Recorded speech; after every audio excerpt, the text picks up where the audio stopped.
Rania pulang dalam lelah, berharap pelukan suami, tapi yang ia temukan justru tubuh Firkan dan sahabatnya, Calindra, di ranjang pernikahannya sendiri.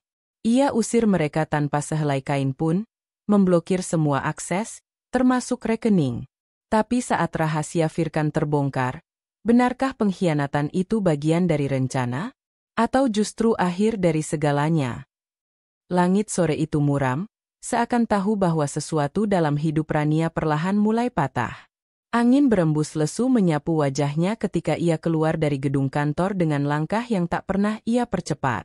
Ada rasa lelah yang tak sekadar di kaki atau pundaknya, tapi jauh lebih dalam. Di dasar hati. Di ruang batin yang selama ini ia jaga rapat-rapat agar tidak retak. Tas kerjanya tergantung di bahu kanan.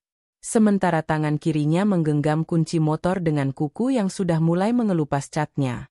Hari ini, seperti hari-hari sebelumnya, Rania bekerja nyaris tanpa jeda.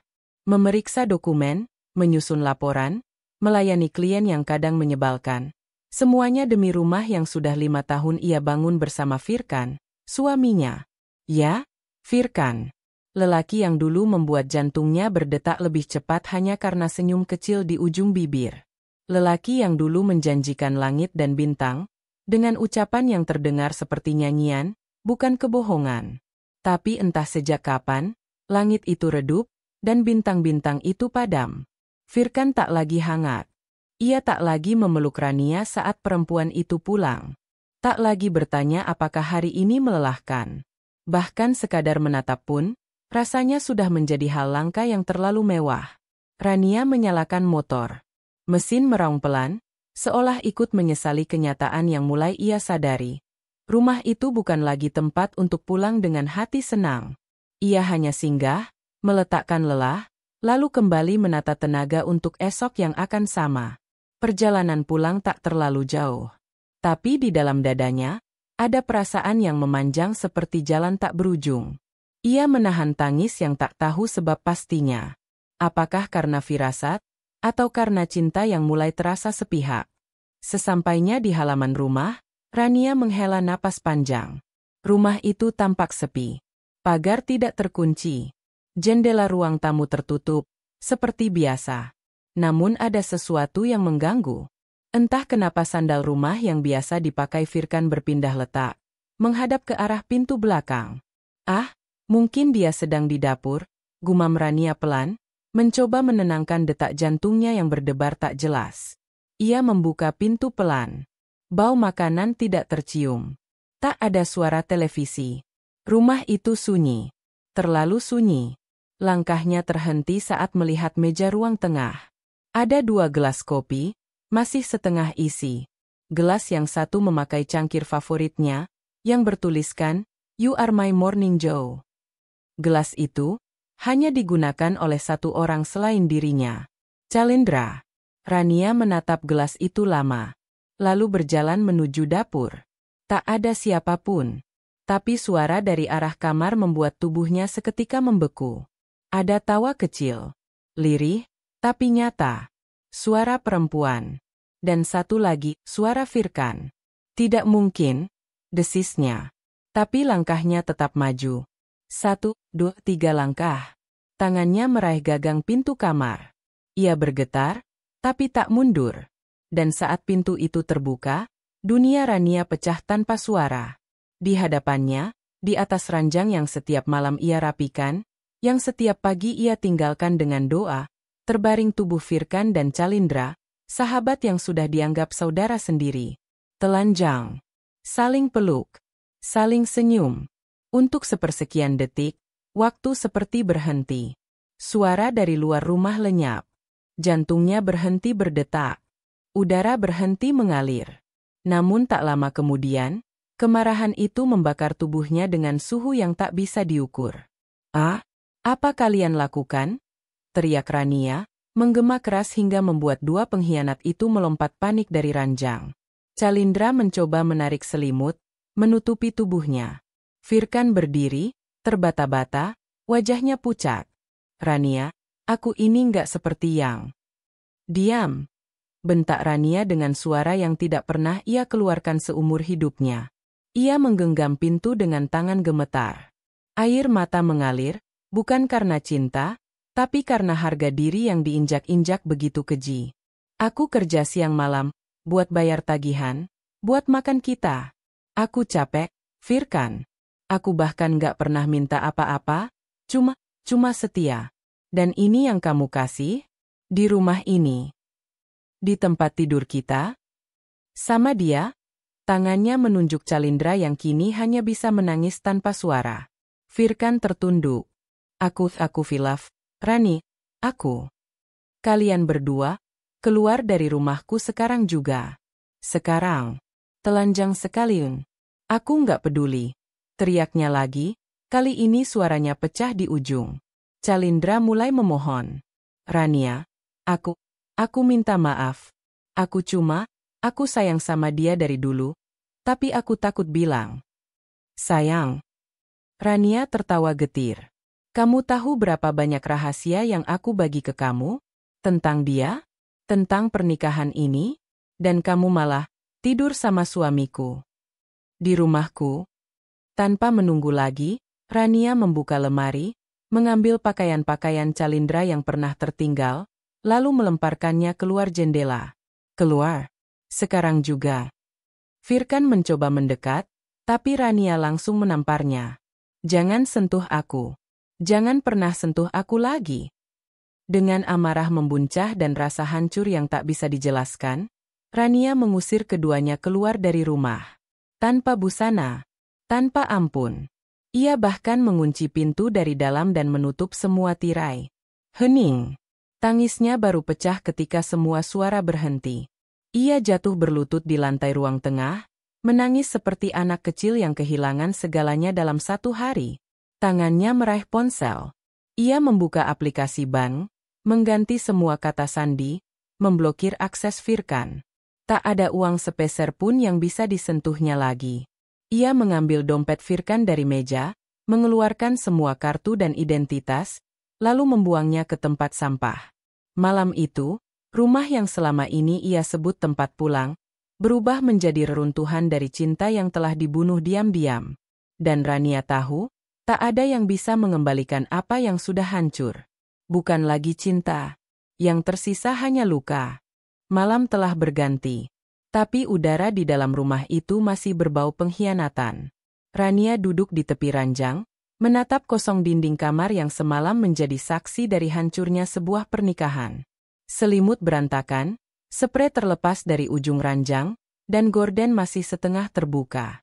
Bulan menggantung di langit, menyinari kamar dengan temaram, seolah malu menyaksikan duka yang begitu dalam. Ia belum tidur.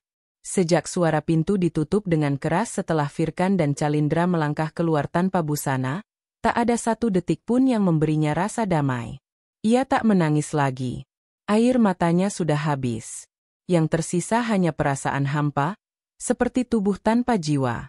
Telepon genggam di tangannya masih terbuka. Aplikasi bank menunjukkan saldo yang sekarang hanya atas nama dirinya. Semua akses Firkan telah ia kunci. Ia menghapus sidik jari yang pernah mereka rekam bersama. Rania tidak menyesal. Bahkan ketika pikirannya mulai memutar ulang semua kenangan tentang pernikahannya, ia tak merasa ragu. Aku cuma butuh waktu, gumamnya pelan, lebih seperti bisikan kepada dirinya sendiri. Waktu? Ya, waktu. Tapi entah berapa lama waktu itu bisa menyembuhkan luka yang ditinggalkan dari dua orang terdekatnya sendiri. Bagaimana bisa cinta dan pengkhianatan tinggal di ruang yang sama? Keesokan harinya, Rania bangun tanpa suara alarm. Tubuhnya berat. Kepala berdenyut pelan. Tapi ia tahu, hidup tak akan berhenti hanya karena hatinya hancur. Ia mandi tanpa gairah, menyikat gigi tanpa menatap cermin, dan mengenakan pakaian kerja seadanya. Saat keluar dari rumah, ia sempat berhenti di teras. Udara pagi menusuk kulit, dingin, tapi justru menyadarkan dirinya bahwa dunia tetap berjalan. Ia berjalan menuju gerbang, dan di sana, ada sesuatu yang membuat langkahnya terhenti. Dua pasang sandal. Satu milik Firkan. Satu lagi, milik Calindra. Keduanya basah terkena embun, dan sedikit terinjak tanah. Rania menatapnya lama.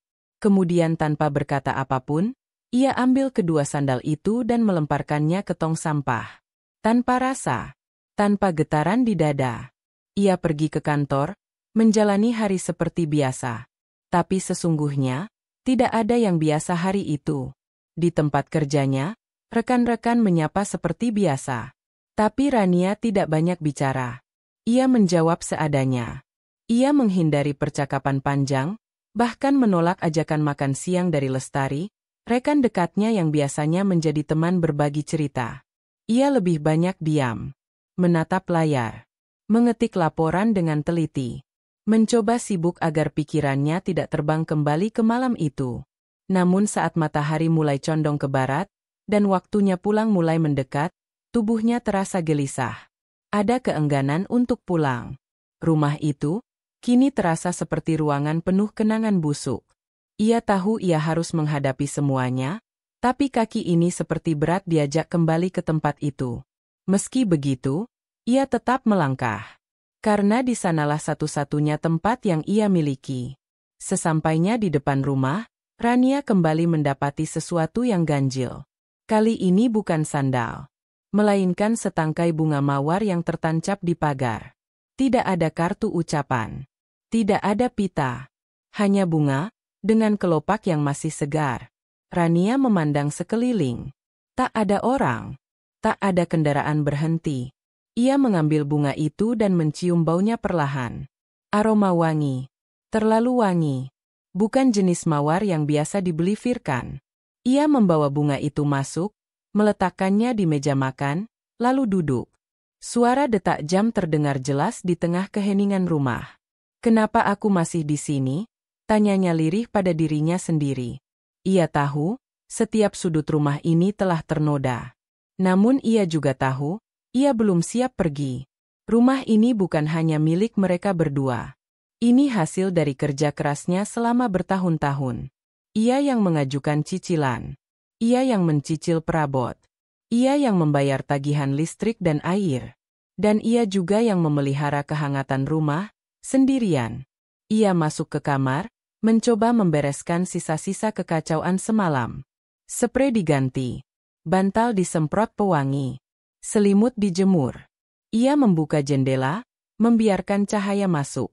Meskipun yang ia rasakan masih gelap.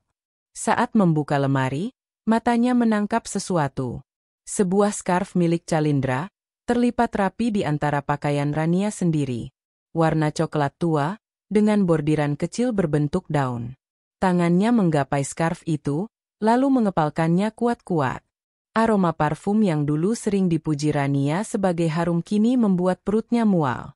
Ia berlari ke dapur, membuka tempat sampah, dan melempar skarf itu tanpa pikir panjang. Namun saat kembali, matanya terpaku pada laci kecil di meja rias. Laci yang selama ini selalu ia kunci. Entah kenapa, kali ini ia buka. Di dalamnya ada album foto kecil. Album yang berisi momen-momen awal pernikahan mereka. Saat Firkan masih mau berpose konyol. Saat mereka masih berpegangan tangan di taman kota. Saat Calindra masih ikut dalam setiap acara keluarga, tertawa tanpa beban. Rania membuka satu persatu halaman. Di tiap foto, ada tawa. Ada kebersamaan. Ada cinta. Tapi semua itu, kini terasa seperti kebohongan. Ia tutup album itu. Ia tahu, kenangan tak bisa dihapus. Tapi ia juga sadar, dirinya tak akan pernah jadi perempuan yang sama seperti dulu. Malam itu, ia duduk di balkon lantai 2. Menatap lampu jalan. Menggenggam ponsel yang diam-diam ia simpan dari tangan Firkan. Ia belum menghapus semua pesannya. Belum memblokir nomornya. Belum. Karena ada satu bagian dari hatinya yang masih bertanya. Kenapa? Kenapa Firkan tega melakukan itu? Apa kurangnya dirinya sebagai istri? Kenapa Calindra, yang selama ini ia anggap saudara, sanggup menghancurkan semua? Pertanyaan-pertanyaan itu menggantung di udara. Belum ada jawaban. Belum ada kepastian. Namun satu hal yang Rania tahu pasti. Ia tak akan diam. Ia tak akan tinggal diam dalam luka. Karena harga dirinya jauh lebih berharga daripada cinta yang sudah dikubur hidup-hidup.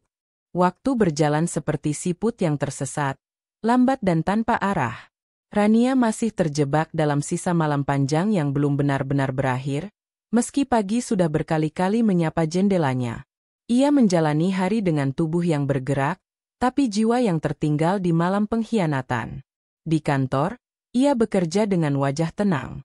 Terlalu tenang, hingga beberapa rekan mulai menyadari bahwa ada yang tak biasa. "Ran, kamu nggak apa-apa?" Lestari bertanya suatu siang saat mereka makan bersama di kantin.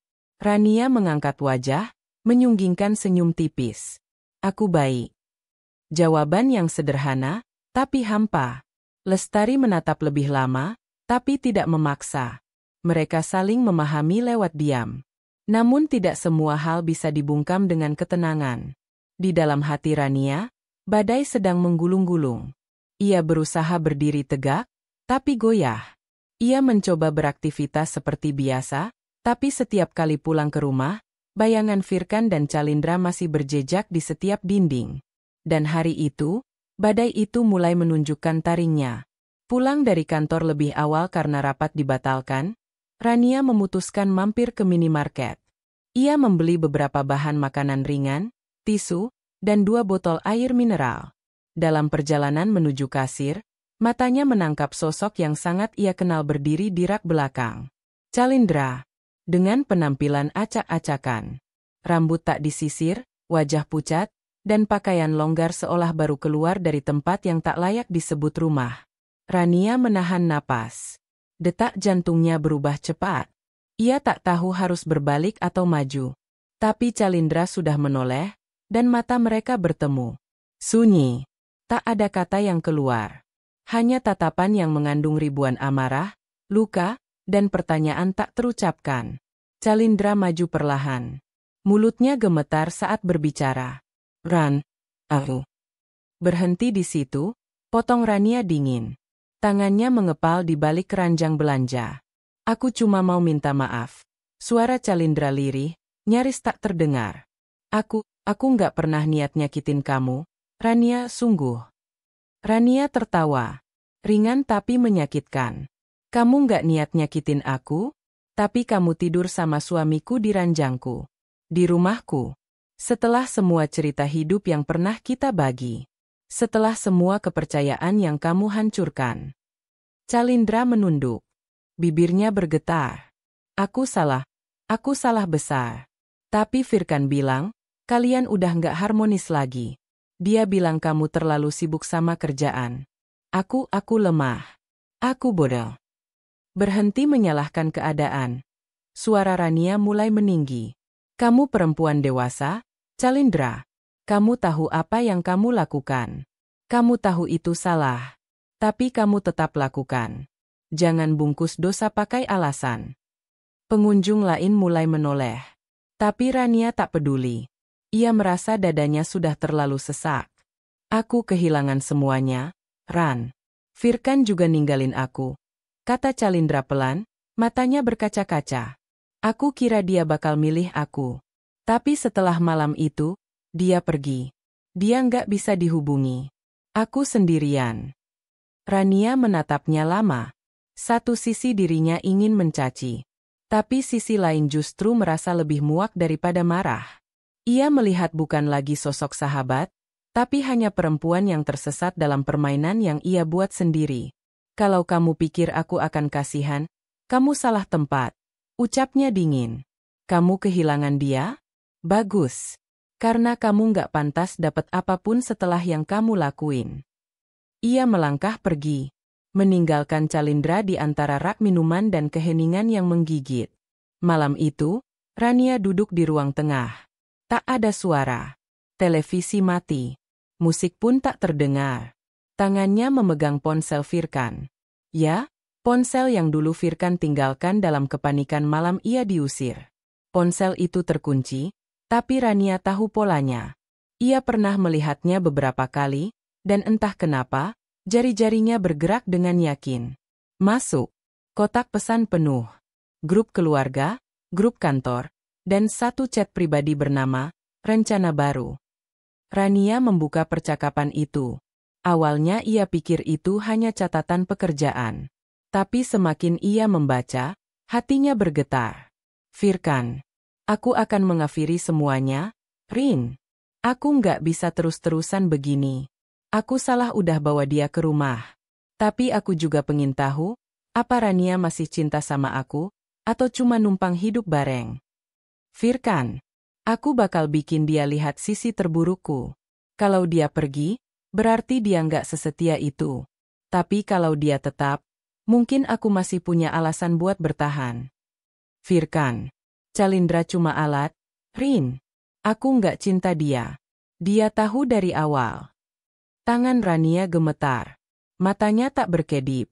Ia terus menelusuri percakapan yang berlangsung beberapa minggu sebelum kejadian malam itu. Setiap kalimat seperti bom yang meledak di dada. Aku cuma pengen tahu apa Rania masih cinta. Calindra cuma alat. Kalau dia tetap. Rania melempar ponsel itu ke sofa. Napasnya tak beraturan. Sekujur tubuhnya panas. Tapi bukan karena marah, melainkan bingung. Jadi semua ini cuma permainan, bisiknya. Cuma ujian? Eksperimen perasaan. Ia berdiri. Berjalan mondar-mandir. Otaknya menolak percaya. Tapi bukti di depan mata terlalu nyata. Firkan tidak mencintai Calindra. Jadi, ia merencanakan semua ini, merusak pernikahan, mengundang penghinaan, mengkhianati kepercayaan, hanya untuk menguji cinta? Gila? Desisnya. Lelaki itu gila. Air mata mengalir lagi. Tapi kali ini bukan tangisan hancur. Melainkan tangisan kebingungan. Karena apa yang bisa dilakukan seorang istri setelah menemukan fakta bahwa pengkhianatan suaminya adalah jebakan untuk menguji kesetiaannya? Haruskah ia marah lebih keras? Atau justru merasa kasihan? Rania duduk di balkon tengah malam. Ponsel Firkan kembali di tangannya. Ia tak bisa tidur. Matanya sembab, pikirannya kusut. Dalam diam, ia bertanya pada langit yang kelam. Apa cinta itu memang pantas diuji dengan pengkhianatan? Atau justru, begitu cinta diuji, artinya cinta itu sudah cacat sejak awal? Ia tak tahu jawabannya. Yang ia tahu hanyalah satu hal, malam ini, langit seperti ikut robek bersamanya. Dan luka itu belum selesai. Sudah berhari-hari sejak kebenaran itu terkuak. Tapi bagi Rania, waktu tidak menyembuhkan apa-apa. Yang ada, ia justru merasa seperti diseret dalam pusaran lebih dalam, antara benci yang membara dan cinta yang perlahan mati. Tubuhnya masih mampu bergerak. Ia masih berangkat kerja seperti biasa, menyapa orang-orang, menyelesaikan tugasnya. Tapi setiap kali bernafas, hatinya terasa berlubang. Setiap pagi terasa seperti beban yang menumpuk, bukan awal dari harapan baru. Semenjak membaca pesan-pesan Firkan di ponselnya, malam-malam Rania berubah menjadi labirin yang tak memiliki pintu keluar. Ia tidak bisa tidur nyenyak. Wajah Firkan dan Calindra selalu muncul di kepalanya. Kadang dalam bayangan pengkhianatan, kadang dalam kalimat-kalimat manipulatif yang membuat darahnya mendidih. Ia duduk di ruang tengah rumahnya yang kini terasa asing. Suara detik jam di dinding semakin keras di telinga. Seakan waktu ingin berkata, "Kau masih di sini?" Dengan luka yang itu-itu juga, Rania memeluk tubuhnya sendiri. Dingin. Bukan karena udara malam, tapi karena hatinya kehilangan kehangatan yang dulu ia percaya tak akan padam. Ia berpikir, bagaimana mungkin seseorang bisa begitu tega memainkan kepercayaan? Bagaimana mungkin seseorang yang kau cintai, kau perjuangkan, justru menjadikanmu kelinci percobaan atas cinta itu sendiri? Firkan menguji kesetiaannya dengan cara tidur bersama sahabatnya sendiri. Itu bukan ujian. Itu penghinaan, gumam Rania lirih, suaranya nyaris hilang tenggelam dalam amarah yang semakin menebal. Ia bangkit dari sofa, berjalan ke kamar, lalu membuka lemari yang selama ini tak disentuh sejak malam pengusiran itu. Di dalamnya masih tergantung baju-baju Firkan. Kemeja yang pernah ia setrika dengan penuh kasih, jaket yang dulu ia belikan dari gajinya pertama setelah menikah. Satu persatu, Rania tarik dan lemparkan ke lantai. Tidak ada air mata kali ini. Hanya gerakan penuh dendam dan ketegasan. Setelah semua tumpah, ia mengambil kantong besar dan mulai memasukkan semua pakaian itu. Lipatan? Tidak perlu. Ini bukan tentang kerapian. Ini tentang membuang bagian hidup yang tak pantas dikenang. Ia turun ke halaman, melemparkan kantong itu ke pojok garasi. Entah akan dibakar, atau diberikan ke siapa, yang jelas tidak akan kembali masuk ke rumahnya. Malam itu, ia tidur di atas kasur yang sudah diganti sprei baru. Bukan untuk mengenang, tapi untuk mulai membersihkan. Namun tetap saja, tidurnya singkat. Bahkan dalam mimpi, suara Firkan masih terdengar mengiang. Aku cuma pengen tahu kamu masih sayang atau enggak. Kalau kamu tinggalin aku, berarti kamu sama aja kayak mereka. Dan di sana, di alam bawah sadar, Rania berteriak. Tapi tidak ada suara keluar. Hanya tangis dalam hening. Keesokan paginya, Rania duduk di meja makan. Tangannya memegang cangkir kopi, tapi ia tak menyesapnya. Ia hanya menatap kosong ke dinding seberang. Ada sebuah bingkai foto tergantung di sana. Foto pernikahan mereka, dulu, saat semua masih terlihat indah. Tanpa berpikir panjang, ia bangkit, melepas bingkai itu dari paku gantungan, lalu membantingnya ke lantai. Kaca pecah. Foto robek. Tapi tidak ada penyesalan. Justru ada sedikit rasa lega. Seolah ia baru saja mengiris bagian masa lalu yang sudah busuk dari tubuhnya sendiri. Lalu, telepon berdering. Nama di layar membuat hatinya berdegup tak karuan. Firkan. Jari-jarinya mengambang di atas layar. Ia tidak ingin menjawab. Tapi rasa ingin tahu itu tetap menghantui. Apalagi yang ingin dia katakan setelah semua ini? Panggilan berhenti. Lalu pesan masuk. Aku bisa ketemu kamu? Sebentar aja? Aku cuma mau bicara, Rania. Kumohon. Rania tak membalas. Tapi pikirannya tidak bisa berhenti berputar. Bicara? Untuk apa? Untuk meminta maaf? Untuk menjelaskan lebih banyak kebohongan? Atau untuk meyakinkan bahwa ia hanya bermain demi membuktikan cinta? Ia merasa mual. Tapi di sisi lain, ia tahu tidak semua hal bisa dibiarkan menggantung. Malam harinya, ia berdiri di depan cermin. Lama, tatapan matanya sendiri terlihat asing. Bibirnya kering. Kulitnya pucat. Ia bahkan tidak tahu sejak kapan ia berhenti tersenyum. Ini bukan aku, bisiknya. Perempuan dalam cermin itu bukan Rania yang dulu. Bukan istri yang penuh cinta dan pengertian. Bukan sahabat yang mudah memaafkan. Ia telah menjadi sosok yang dipaksa kuat oleh keadaan. Terluka, tapi tidak boleh jatuh. Hari berikutnya, Rania memutuskan mengambil cuti. Ia butuh ruang. Ia butuh jarak. Ia ingin jauh dari hiruk-pikuk kantor yang penuh tatapan penasaran, dari rekan kerja yang mulai bertanya-tanya kenapa matanya selalu sembab. Ia menyewa penginapan kecil di tepi kota. Bukan tempat mewah, tapi cukup sunyi untuk mendengar pikirannya sendiri. Di sana, ia duduk di balkon kayu, ditemani suara alam dan segelas teh panas. Ia membuka buku catatan kecil yang biasa ia bawa saat bekerja. Tapi kali ini, bukan untuk mencatat pekerjaan. Ia menulis tentang perasaan. Tentang luka yang belum sembuh. Tentang kemarahan yang belum selesai. Tentang cinta yang telah berubah wujud menjadi racun. Dan tentang dirinya sendiri, yang mencoba bangkit, meski belum tahu arah. Setiap kata yang dituliskannya seperti luka yang dibuka paksa. Tapi juga seperti racun yang dikeluarkan dari tubuh.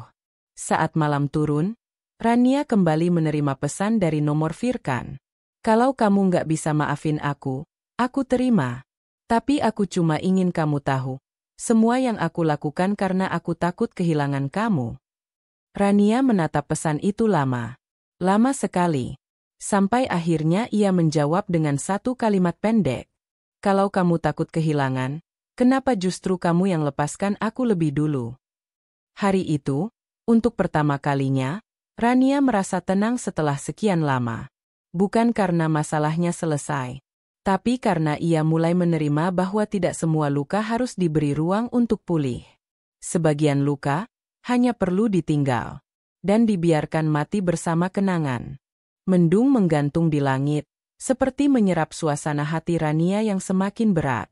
Sudah beberapa hari sejak ia mengasingkan diri dari rumah dan kota yang penuh kenangan, namun hatinya masih seperti tergenang luka. Ia mengira ketenangan di tempat baru akan membantunya melupakan, namun kenyataannya, luka tak bisa dibungkam oleh jarak. Malam itu, Rania duduk sendiri di teras penginapan. Rambutnya dibiarkan tergerai, wajahnya polos tanpa bedak. Hanya mata yang masih menyimpan jejak lelah dari air mata yang tak kunjung kering. Di pangkuannya, sebuah surat yang ditulisnya sejak pagi belum juga ia kirimkan. Surat itu ditujukan kepada seseorang yang paling ingin ia lupakan. Firkan. Isinya bukan tentang cinta. Bukan juga pengampunan. Tapi tentang luka. Tentang bagaimana pengkhianatan telah merusak segalanya, bukan hanya kepercayaan, tapi juga dirinya sendiri. Namun, sebelum surat itu ia titipkan ke resepsionis untuk dikirimkan, ponselnya berdering. Bukan pesan, tapi panggilan video. Nama yang muncul membuat tangannya gemetar. Firkan panggilan masuk. Rania ragu. Tapi kali ini, ada sesuatu dalam dirinya yang berkata, hadapi. Sekali ini saja. Hadapi wajah lelaki yang telah menghancurkan dunianya. Ia tekan tombol jawab. Layar menyala. Di sana, wajah Firkan muncul. Lebih kurus. Lebih gelap. Tapi matanya masih sama, sepasang mata yang dulu ia cintai setengah mati. Rania? Suaranya parau. Ia seperti menahan napas sejak lama. Terima kasih udah angkat. Rania diam. Tak ada kata yang ingin ia buang sia-sia. Firkan menarik napas. Aku tahu kamu marah. Kamu punya hak penuh buat itu. Aku juga tahu, aku udah kelewatan.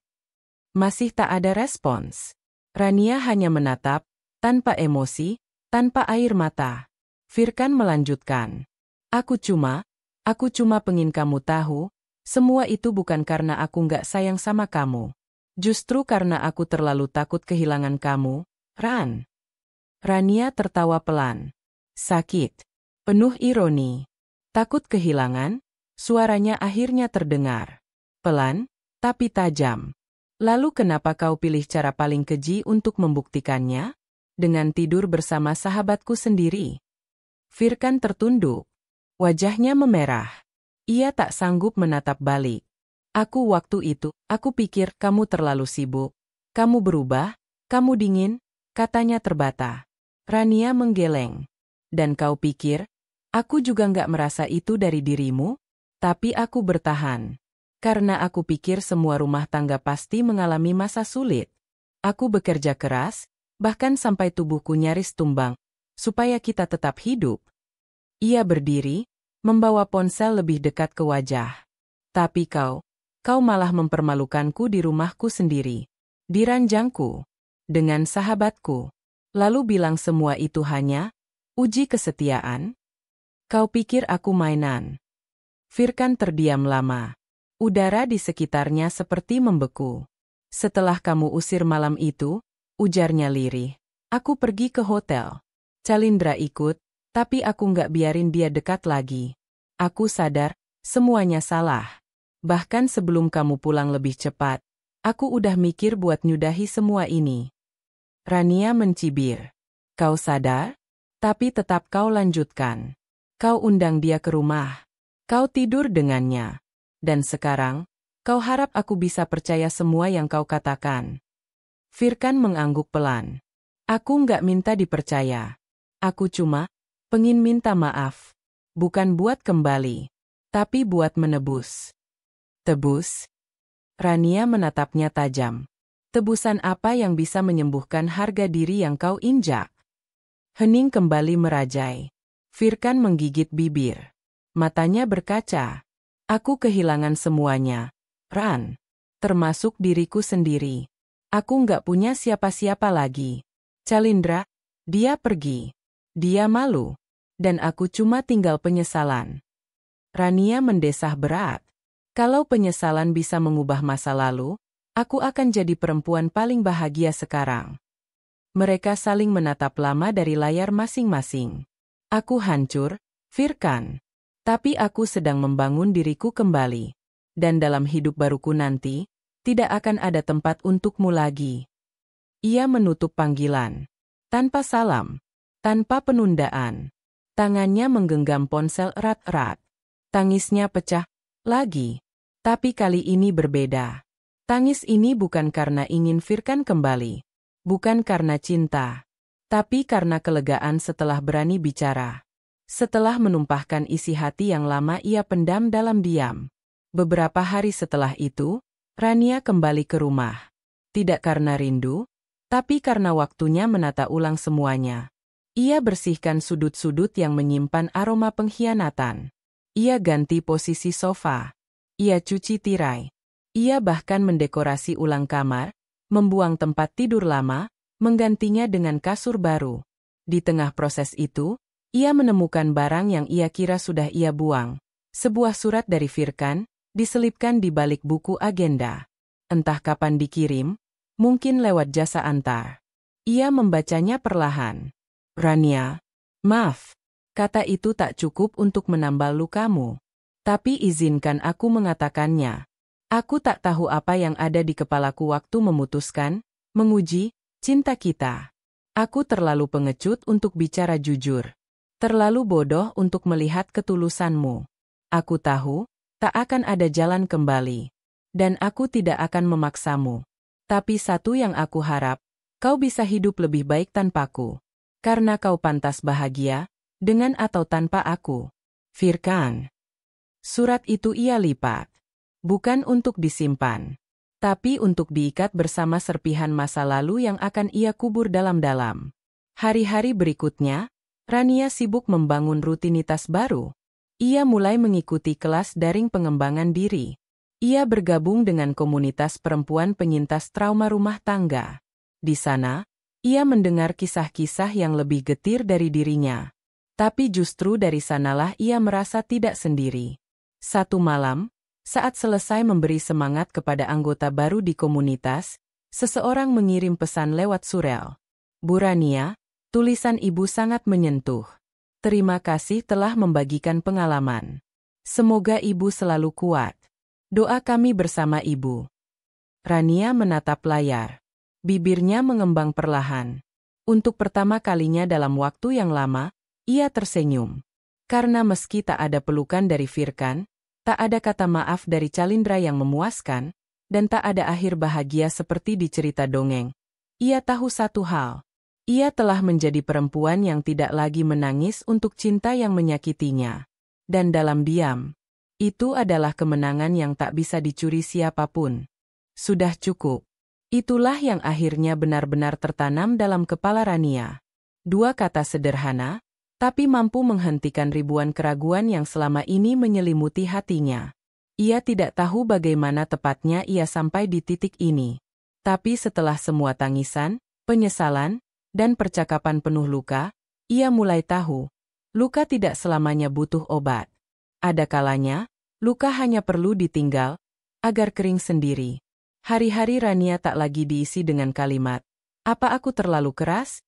Atau, masih pantaskah dia diberi kesempatan? Tidak. Ia tidak ingin menengok ke belakang lagi. Tidak ingin melihat ke arah Firkan, walau sedikit pun. Setiap pagi, ia bangun lebih awal dari biasanya. Bukan karena tidak bisa tidur, tapi karena kini ia punya hal baru untuk dituju. Ia mulai menjadi pembicara di komunitas perempuan yang ia ikuti. Menjadi suara bagi mereka yang kehilangan arah seperti dirinya dulu. Memberi semangat bukan karena merasa lebih kuat, melainkan karena tahu rasanya jatuh dan tak ada tangan yang menyambut.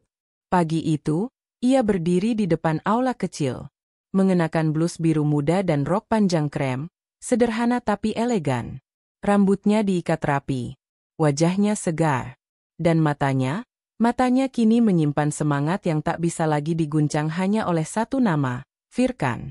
Aku tahu bagaimana rasanya dibohongi orang yang kamu percaya, ucapnya pelan di hadapan 20 perempuan yang duduk bersisian di ruangan itu. Aku tahu, rasanya tidur di ranjang yang pernah jadi tempat pengkhianatan. Dan aku tahu, rasa ingin menyerah yang terus menghantui setiap malam. Semua mata menatapnya. Beberapa sudah mulai menangis. Tapi aku juga tahu bahwa perempuan yang patah bisa memilih untuk tidak tinggal di situ selamanya. Rania menghela napas pelan, menahan emosi yang mendesak di dadanya. Aku pernah berada di posisi kalian. Tapi sekarang, aku memilih untuk tidak menjadi korban lagi. Aku adalah penyintas. Kalian pun bisa. Ruang itu hening. Lalu satu tepuk tangan. Disusul yang lain. Dan akhirnya seluruh ruangan bergemuruh dengan semangat yang tulus. Rania tersenyum. Matanya basah, tapi hatinya tenang. Malamnya, ia pulang ke rumah. Tidak lagi ada rasa sepi yang menakutkan. Tidak ada lagi bau pengkhianatan yang membuat sesak. Semua telah ia ganti. Tirai baru, cat baru, bahkan tempat tidur baru. Tapi yang paling penting, dirinya pun telah baru. Ia meletakkan tas di meja makan, lalu menyalakan radio kecil di sudut dapur. Suara musik pelan mengisi ruang, bukan untuk mengusir kesepian, tapi sebagai teman dalam sunyi yang kini terasa hangat. Tiba-tiba, ponselnya berbunyi. Pesan masuk. Dari nomor tak dikenal. Rania, aku di depan rumah. Aku mohon, satu kali saja. Temui aku. Kalau kamu bilang tidak, aku akan pergi selamanya. Matanya langsung menatap pintu. Ia tidak berharap siapapun. Tapi nalurinya tahu itu Firkan. Rania berdiri, menatap pintu depan. Hatinya berdebar. Tapi bukan karena rindu. Lebih kepada ketegasan yang sedang diuji. Dengan langkah perlahan, ia buka pintu. Dan di sana, benar saja, berdiri sosok yang pernah ia cintai habis-habisan. Firkan. Dengan wajah lelah, mata cekung, dan raut menyesal yang tak bisa disembunyikan. Ia berdiri kaku. Tak berani mendekat. Aku tahu aku nggak pantas datang. Tapi, aku pengen ketemu kamu. Sekali ini aja, katanya pelan. Rania tidak menjawab. Ia hanya menatap. Datar. Tapi penuh ketegasan. Aku baru tahu ternyata rasa kehilangan itu lebih menyakitkan dari semua yang pernah aku pikirkan. Lanjut Firkan. Dan sekarang, aku cuma ingin bicara. Bukan untuk minta balikan. Bukan juga untuk membela diri. Rania mengangguk singkat, lalu membuka pintu lebih lebar. Silakan bicara. Di sini saja. Ia tidak mempersilakan Firkan masuk. Ia tetap berdiri di ambang pintu, memberi batas jelas bahwa meski ia mendengar, tidak berarti ia membuka hati. Firkan menelan ludah. Matanya mulai berkaca. Aku nggak tahu kenapa dulu aku bisa mikir kamu berubah, jadi dingin. Padahal setelah aku pergi, aku baru sadar, semua itu karena kamu terlalu banyak menahan. Terlalu banyak memberi, dan aku cuma duduk di sana, menunggu. Rania menahan napas. Matanya mulai memerah, tapi ia bertahan. Aku tahu aku salah besar. Aku menguji cinta dengan cara yang paling hina. Dan sekarang, aku cuma ingin kamu tahu, aku menyesal. Sangat. Ia terdiam. Menunduk. Menunggu respons. Tapi Rania tetap berdiri tegak. Kamu tahu, Firkan? Suaranya lembut, tapi tegas. Sebelum kamu datang, aku baru saja menyemangati banyak perempuan yang pernah merasa jadi pecundang karena cinta. Dan aku bilang ke mereka, bahwa luka tidak bisa jadi rumah. Sekarang, aku ulangi kalimat itu. Tapi untuk kamu dengar. Firkan menatapnya dengan mata berkaca. Bibirnya bergetar, tapi tak berani menyela. Luka yang kamu buat, sudah cukup dalam. Tapi aku memilih sembuh. Bukan untukmu. Tapi untuk diriku sendiri. Dan karena itu, aku tidak akan menoleh lagi. Air mata Firkan tumpah. Tapi ia tidak bersuara. Ia tahu kali ini, Rania tak akan goyah. Pergilah, ucap Rania, lembut namun penuh makna. Bawa semua penyesalanmu. Jangan biarkan itu tertinggal di depan rumahku. Firkan mengangguk pelan. Tangannya menggenggam erat pinggiran jaket. Ia mundur beberapa langkah, lalu membalikkan badan. Dan untuk pertama kalinya, Rania tidak menangis saat melihat punggungnya menjauh. Karena ia tahu, kali ini, ia bukan ditinggalkan. Ia yang memilih untuk tidak menoleh kembali. Malam itu, Rania duduk di balkon. Membuka laptopnya. Mengetik surat untuk dirinya sendiri.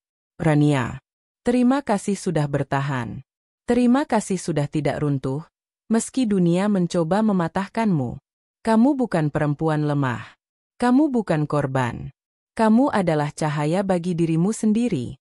Dan mulai sekarang, kamu tak butuh siapapun untuk menyelamatkanmu. Karena kamu sudah menyelamatkan dirimu sendiri. Air mata mengalir pelan. Tapi kali ini, bukan tangis sedih. Melainkan rasa lega. Karena saat seseorang memilih untuk tidak lagi mengemis cinta, itulah saat hatinya menemukan kembali harga diri. Dan langit malam pun terasa sedikit lebih luas. Langit tak selamanya mendung. Sekalipun awan gelap menggantung lama, waktu akan memaksanya bergeser, memberi celah bagi sinar yang lebih terang untuk menembus bumi. Itulah yang kini mulai dirasakan Rania. Meski luka belum sepenuhnya mengering, meski jejak pengkhianatan masih sesekali menyelinap dalam benak saat malam datang, setidaknya, kini ia bisa bernapas tanpa rasa perih menusuk setiap helaan napasnya.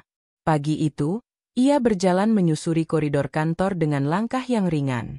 Rekan-rekan mulai melihat kembali sosok Rania yang dulu, yang cekatan, penuh inisiatif, dan tak segan mengulurkan bantuan. Namun ada satu hal yang berbeda, kali ini, Rania bukan hanya sekadar karyawan teladan. Ia juga menjadi pribadi yang lebih berani membela dirinya sendiri. Saat seorang rekan pria di divisi lain melontarkan candaan yang bernada merendahkan perempuan dalam forum internal, Rania menegur dengan tenang, namun penuh wibawa. Ruangan langsung sunyi, dan orang itu hanya bisa menunduk malu. Tak lama setelah forum berakhir, Lestari menyusulnya di pantry. Kamu makin luar biasa sekarang, Ran? Dulu kamu sabar banget sama semua hal. Sekarang kamu tetap sabar, tapi kamu juga tajam, katanya sambil menyeruput kopi. Rania tersenyum. Dulu aku pikir menahan semua itu bentuk dari kekuatan. Tapi ternyata, kekuatan sejati adalah saat kita bisa bicara, tanpa takut kehilangan apapun. Lestari menatapnya kagum. Aku bangga punya teman seperti kamu. Mereka saling tersenyum. Bukan senyum basa-basi, tapi senyum tulus yang terjalin dari pemahaman. Keduanya tahu, tidak semua orang bisa keluar dari badai dan tetap berdiri tegak tanpa kehilangan arah. Malam hari, Rania menyempatkan diri mengunjungi rumah orang tuanya. Ibunya membuka pintu dengan wajah hangat, dan ayahnya menyambut dengan pelukan hangat yang selalu ia rindukan. Meski mereka tidak pernah menyinggung soal Firkan sejak peristiwa itu, Rania tahu, mereka menyimpan kekhawatiran besar. Setelah makan malam, ibunya duduk di sampingnya, memegang tangan Rania pelan. Anak perempuan ibu sudah kembali, ucapnya pelan, sambil menatap mata Rania. Dulu kamu selalu tersenyum, meski dalamnya mungkin koyak. Tapi malam ini, kamu benar-benar terlihat tenang. Rania tersenyum kecil. Aku sedang membangun ulang hidupku, Bu. Dari puing-puing yang pernah ditinggalkan. Ibunya mengangguk, lalu menepuk tangan Rania perlahan. Dan kamu berhasil, Nak. Bahkan kalau luka itu belum hilang. Ibu tahu kamu tak akan biarkan luka itu jadi arah hidupmu. Tangis Rania pecah. Ia tak sanggup berkata apa-apa. Dalam pelukan ibunya, ia merasa menjadi anak kecil lagi. Tapi kali ini bukan karena butuh diselamatkan, melainkan karena hatinya akhirnya merasa aman. Beberapa hari kemudian, Rania diundang menjadi pembicara dalam sebuah seminar nasional bertema, Perempuan dalam Pemulihan Luka Psikologis Pasca Pengkhianatan. Ia hampir menolak, merasa belum sepenuhnya pulih, tapi sebuah suara dalam dirinya berkata, suaramu dibutuhkan. Bicaralah untuk mereka yang masih takut bersuara. Ia berdiri di podium besar, dengan latar belakang lampu temaram dan ratusan mata yang menatap penuh harap.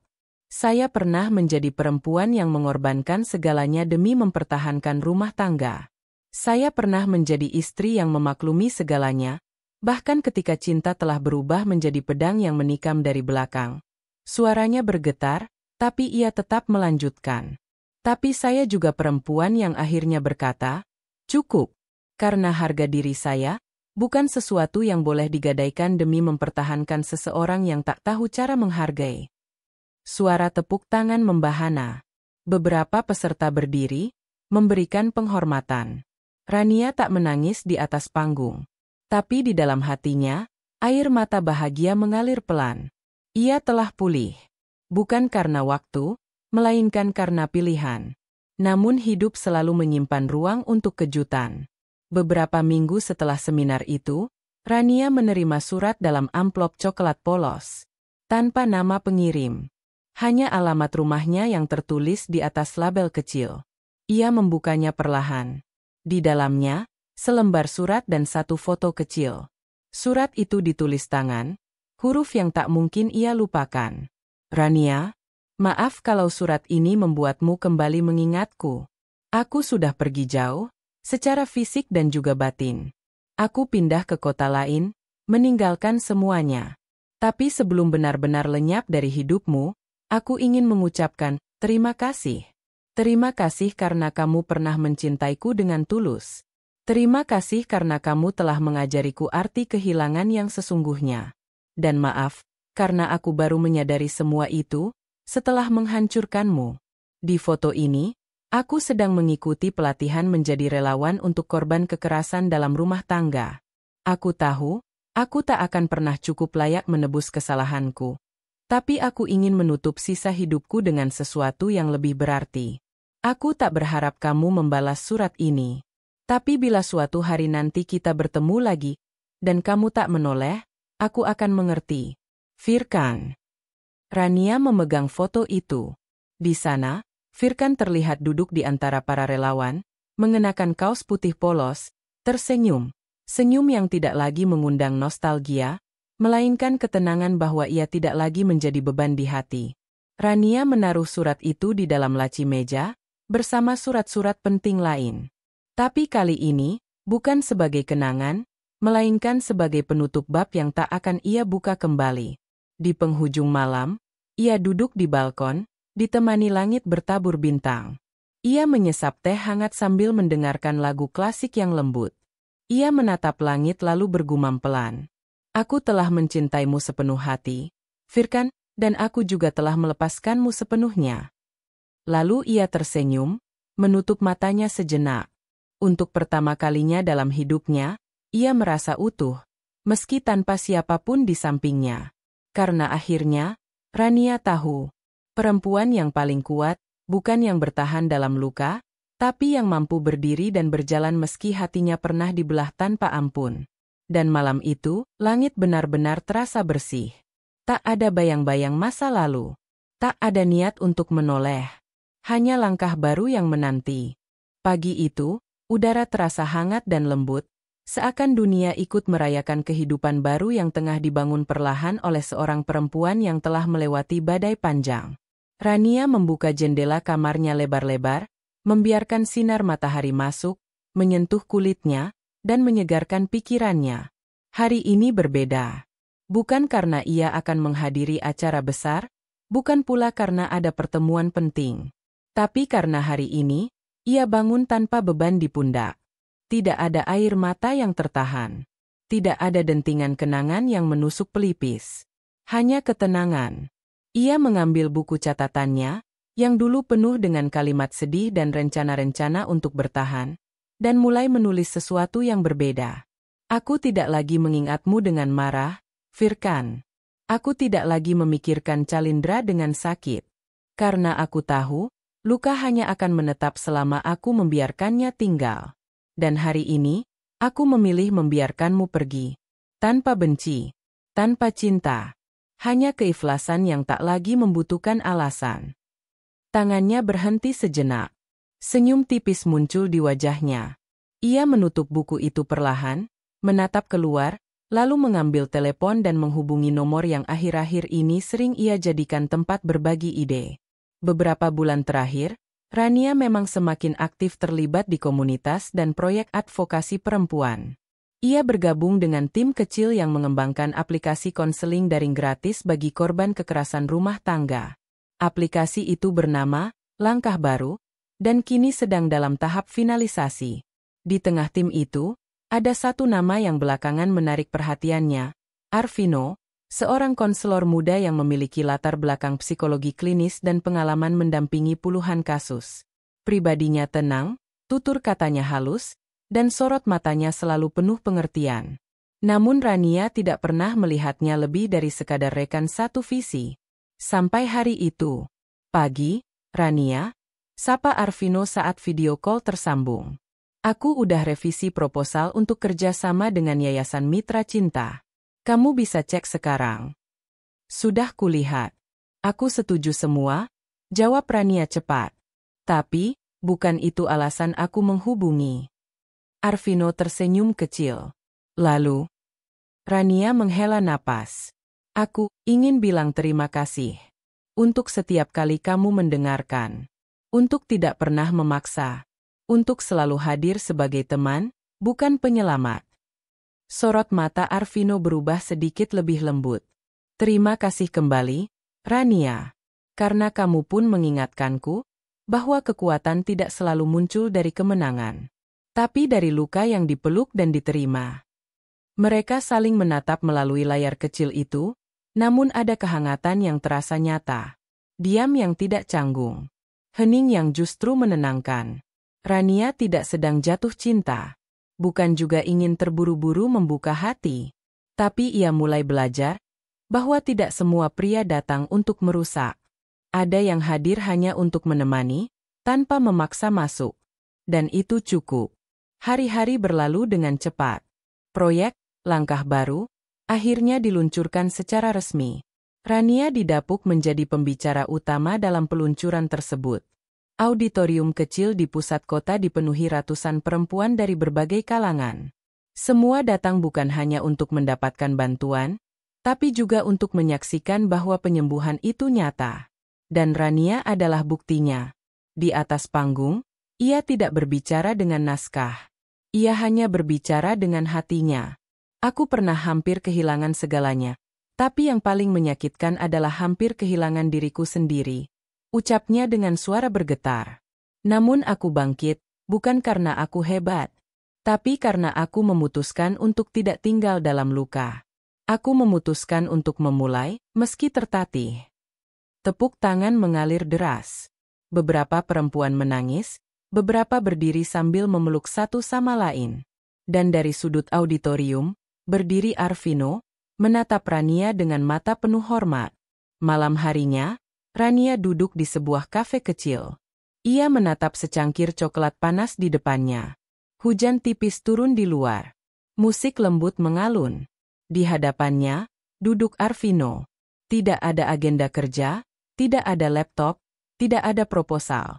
Hanya obrolan hangat antara dua jiwa yang mulai menemukan ketenangan di tengah dunia yang sempat berantakan. Kamu tahu, Ran, kadang aku berpikir, mungkin kita nggak perlu buru-buru menemukan akhir bahagia, ujar Arvino perlahan. Rania tersenyum. Karena akhir bahagia itu bukan tentang menemukan orang yang sempurna, tapi tentang menjadi versi terbaik dari diri sendiri, dan tetap utuh, bahkan saat sendiri. Arvino mengangguk. Dan kamu sudah sampai di sana. Rania menatapnya dalam. Kali ini tidak ada luka yang mengendap. Tidak ada rasa takut ditinggalkan. Ia hanya merasa tenang. Kalau suatu hari nanti aku jatuh cinta lagi, katanya pelan, aku ingin itu terjadi saat aku tak lagi butuh cinta untuk menyembuhkan. Tapi karena aku ingin berbagi, bukan bergantung. Arvino tersenyum lebar. Dan saat itu tiba, siapapun orangnya, dia beruntung sekali. Rania menatap keluar jendela. Hujan masih turun, tapi tak lagi membuat dunia kelabu. Justru sebaliknya, ia merasa seperti sedang disambut oleh awal yang baru. Bukan karena ada orang baru di hidupnya, tapi karena ia telah memberi ruang untuk dirinya sendiri tumbuh. Malam itu, Rania pulang ke rumah. Ia melewati ruang tamu, dapur, lalu masuk ke kamar. Di meja nakas, masih terletak foto kecil dirinya, sendirian, tersenyum di tengah taman kota. Ia mengambil foto itu, memandanginya lama. Lalu ia berkata pada dirinya sendiri, "Aku bangga padamu. Bukan karena kamu tak pernah patah, tapi karena kamu pernah hancur, dan memilih tidak tetap tinggal di reruntuhan itu. Ia meletakkan foto itu kembali. Lampu kamar dimatikan. Ia rebahkan tubuhnya. Menarik selimut pelan. Dan untuk pertama kalinya, ia tidur nyenyak. Tanpa mimpi buruk. Tanpa air mata. Tanpa bayangan Firkan. Karena Rania tahu, langkah yang ia ambil kini adalah miliknya sepenuhnya. Waktu tak pernah kembali. Tapi kadang, ia berputar membawakan pengulangan-pengulangan yang terasa seperti jebakan takdir. Itulah yang Rania rasakan ketika sebuah pesan masuk ke kotak surelnya, dari alamat yang tak asing, namun telah ia hapus dari kehidupannya sejak lama. Firkan. Subjek surat, proposal kolaborasi, Rumah Aman Mawar. Tangannya refleks menegang. Jantungnya berdebar tidak karuan. Meski ia sudah melangkah sejauh ini, ternyata ada satu bagian dari dirinya yang masih bereaksi saat nama itu muncul. Bukan karena cinta, bukan karena rindu, tapi karena masa lalu memang seperti itu. Ia tak pernah mati total, hanya diam dalam bayang. Rania menarik napas panjang, lalu membuka surel itu. Rania, saya tahu kamu mungkin akan mengabaikan ini, tapi sebagai bentuk penghormatan dan tanggung jawab, saya memilih menyampaikannya secara profesional. Saya sedang dalam proses mendirikan Rumah Aman Mawar, sebuah tempat penampungan bagi perempuan korban KDRT di kota kami.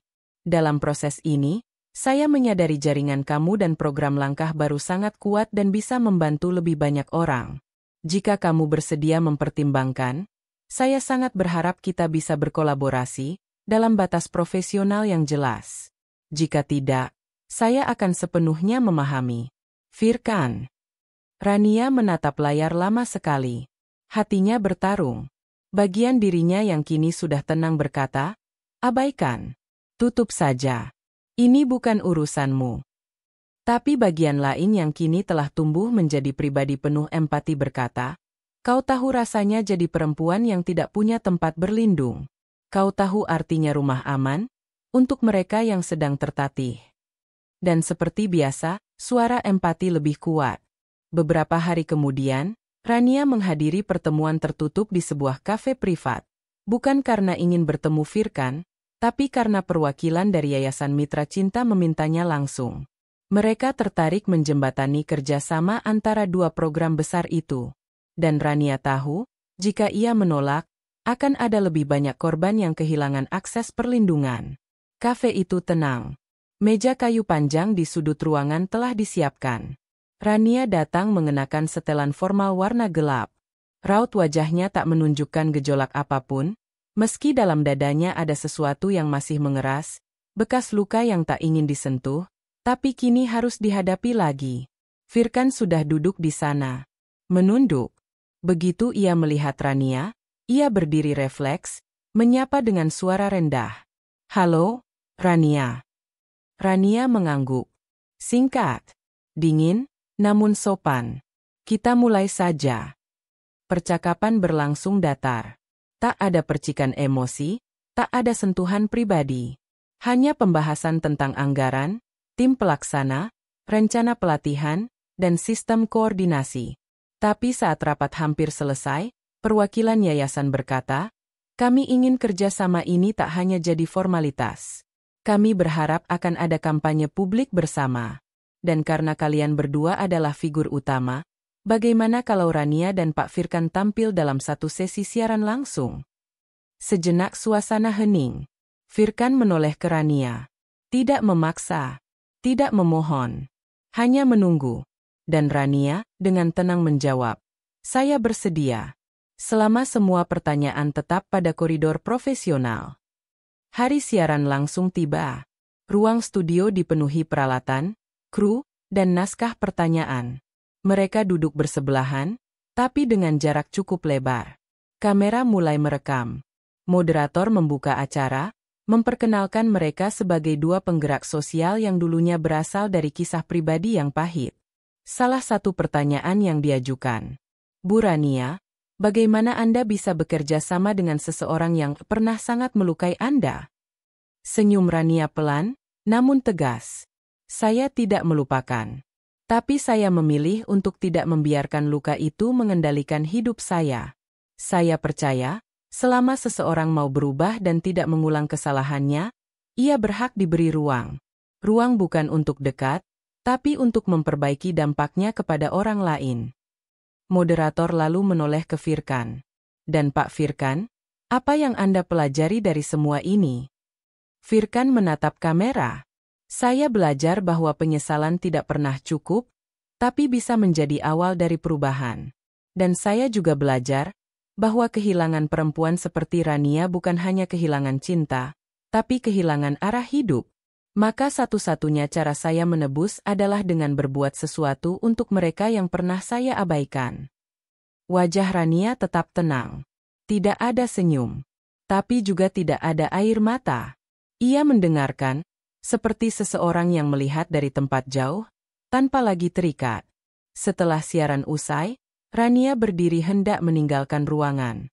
Firkan menghampirinya, tetap menjaga jarak. Terima kasih karena sudah profesional. Rania menatapnya, lalu berkata pelan, aku tidak melakukan ini untukmu, Firkan. Tapi untuk mereka yang butuh suara. Suara yang dulu sempat kubungkam karena rasa malu. Firkan menunduk. Aku tahu. Aku harap kamu benar-benar berubah, lanjut Rania.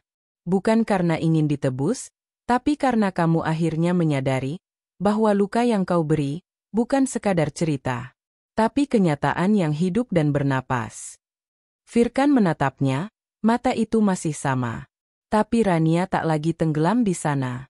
Aku tidak akan pernah kembali, tegasnya, sebelum melangkah pergi. Karena aku sudah sampai terlalu jauh untuk menoleh ke tempat yang sama. Malam itu, Rania menulis satu kalimat di buku catatannya.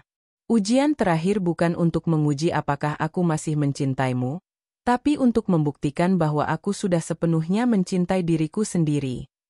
Dan setelah itu, ia menutup buku, menyalakan lilin aromaterapi, membaringkan tubuh di atas kasur.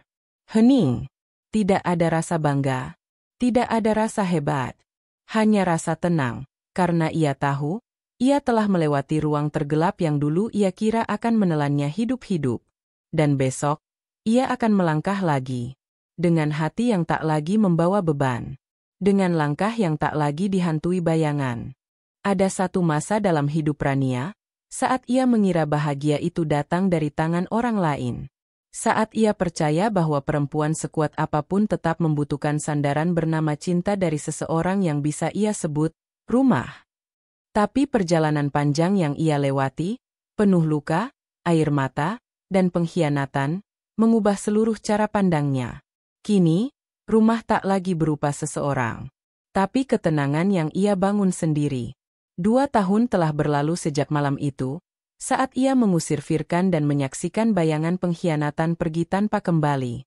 Waktu yang cukup untuk menghapus jejak-jejak luka, mengganti tangis dengan tawa, dan menata ulang hidup dari dasar. Kini, Rania dikenal sebagai salah satu pembicara terkuat di bidang advokasi perempuan. Buku pertamanya, berjudul Langkah Tanpa Luka, laris dibaca. Tidak karena bahasanya rumit atau kisahnya dramatis, tapi karena kejujuran yang ia tuangkan dalam setiap kata. Dan sore itu, ia menerima penghargaan nasional sebagai perempuan inspiratif dalam bidang pemulihan sosial dan mental. Ia berdiri di atas panggung besar, sorot lampu mengarah ke wajahnya, dan para hadirin menyambut dengan tepuk tangan yang panjang. Namun tak sedikit pun ia merasa tinggi hati, karena dalam hatinya, ia tahu semua ini adalah buah dari keberanian untuk berdiri saat tubuhnya ingin rebah. Dari keputusan untuk bangkit, meski ia pernah patah separuh nyawa. Saat tiba gilirannya berbicara, ia tak membawa teks panjang. Hanya selembar kertas kecil yang ia genggam erat. Penghargaan ini bukan tentang saya, tapi tentang semua perempuan yang pernah merasa tidak cukup baik, tidak cukup cantik, tidak cukup layak, hanya karena mereka dibohongi, dikhianati, atau ditinggalkan. Suara Rania tegas, namun mengalir tenang. Sorot matanya penuh keyakinan. Saya pernah berada di titik terendah, di mana saya tak lagi mengenali diri sendiri.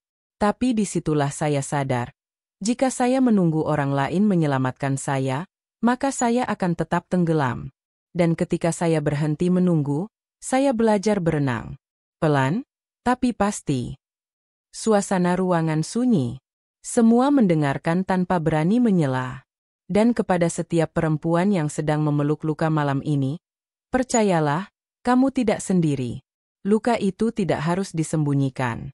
Tapi kamu juga tidak wajib memamerkannya. Yang penting, kamu tahu, kamu masih bisa berjalan. Selesai berbicara, ia menunduk. Tepuk tangan bergemuruh, namun Rania tetap tenang.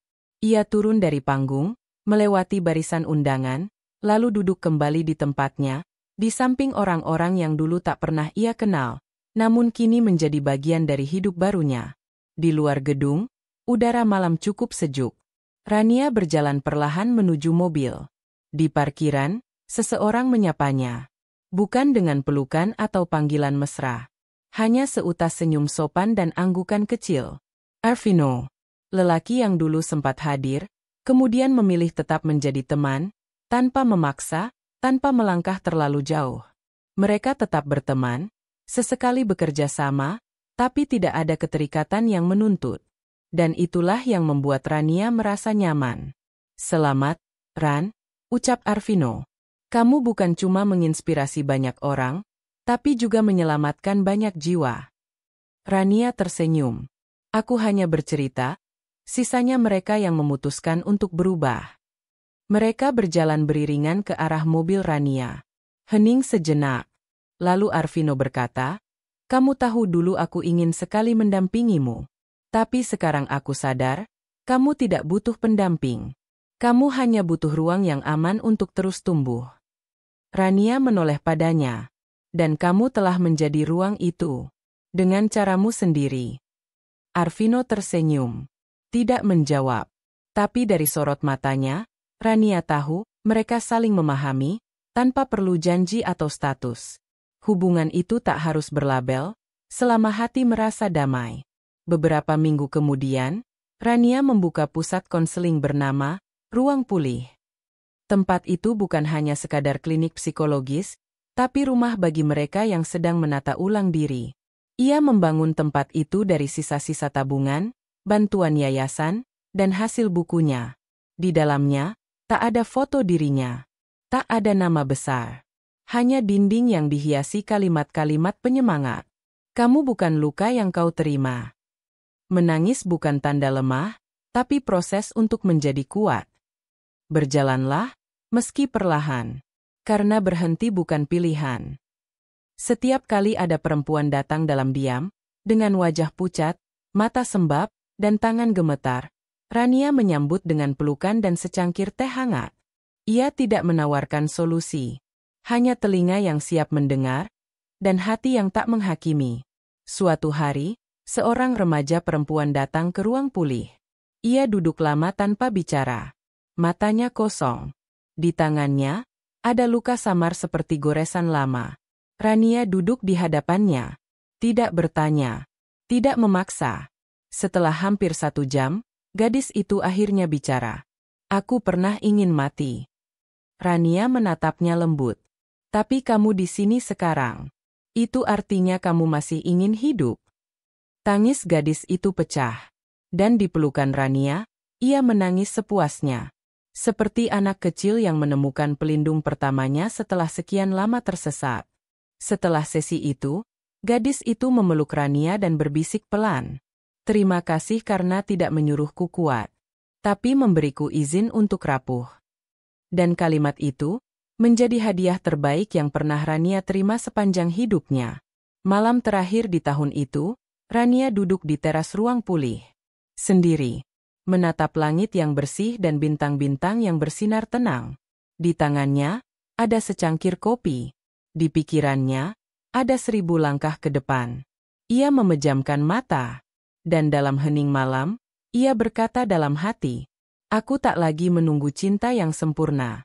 Karena aku telah menemukan cinta yang paling murni, dari diriku sendiri. Tak ada pesta.